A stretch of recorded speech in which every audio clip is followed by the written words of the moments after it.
Just me speaking these words and you're beginning to identify any of these patterns that I've just mentioned, just through you becoming aware that those patterns are there, are already allowing you to begin to change them. Your thinking will begin to shift. Allow my speaking in this moment to begin to be part of an exercise where you begin to self-assess. You begin to notice, does this apply to you?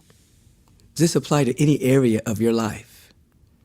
Are you walking around trying to appease an external deity? Are you involved in any superstitious practices that would beg or beseech a God outside of your own life to give you something or to do something for you? Are you constantly influenced by immediate circumstances but have no real vision pulling you to pull out the best within you?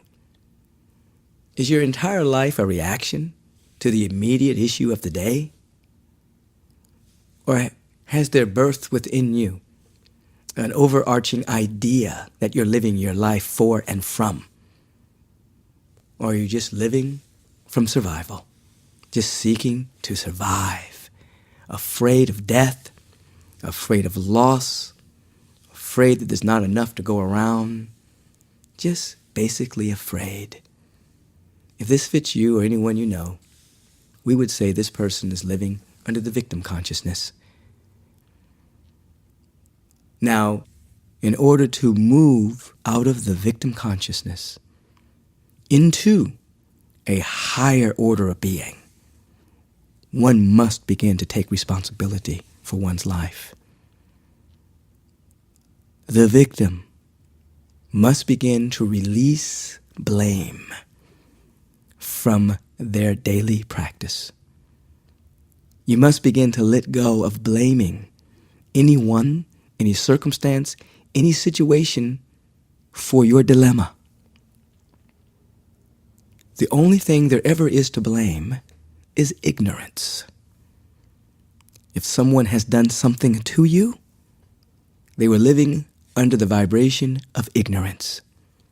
If you've stumbled and you have fallen and made a mistake, you were living under the vibration of ignorance. So we don't blame a person. We understand that ignorance was in operation. So you want to give up all of your blame stories in order to become empowered, in order to understand responsibility and to have dominion over our thinking and over our life. We have to give up blame. One spiritual practice that is often misunderstood but is highly valued by spiritual adepts for hundreds and thousands of years is the practice of forgiveness. Forgiveness is a spiritual practice that is not rooted in sweet sentimentality or syrupy emotionality. The practice of forgiveness, when embraced fully and completely, can begin to set one free from being a victim. Forgiveness is not letting anyone off the hook that may have done you harm or caused a degree of destruction in your life. No, listen to this. All forgiveness is self-forgiveness. And what does that mean? We know that a thought is a unit of mental energy that has the tendency to transmute itself into speech, behavior, perception, and experience. And so if there is thought forms of animosity, resentment, blame, hate, revenge, avarice,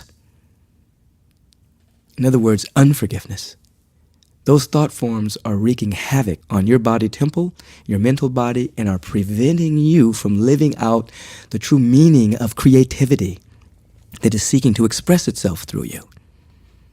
So the spiritual practice is to release blame. And when it creeps into your awareness, you become aware, I have fallen into the blame game again.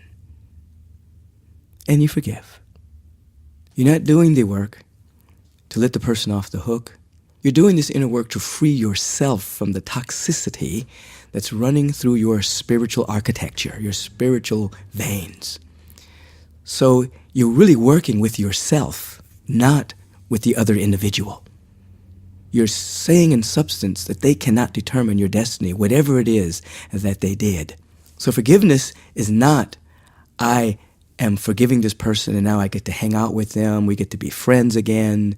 That may be true in some cases. But in some cases, you may never like this person. This person may not ever be a part of who you'd want to associate with or call friend. That's not what we're talking about. Forgiveness is eliminating toxicity from your being. You're coming out of being a victim. You're stepping into a greater sense of empowerment, having dominion over your attention, taking responsibility for your life. You don't want to give your power away to anyone or any circumstance, saying incorrectly that they determine your success, your health, your happiness, and your wholeness. Know that it's been given to you by the universe, but must be received by you mentally and spiritually. This is what you're doing. Victim no more.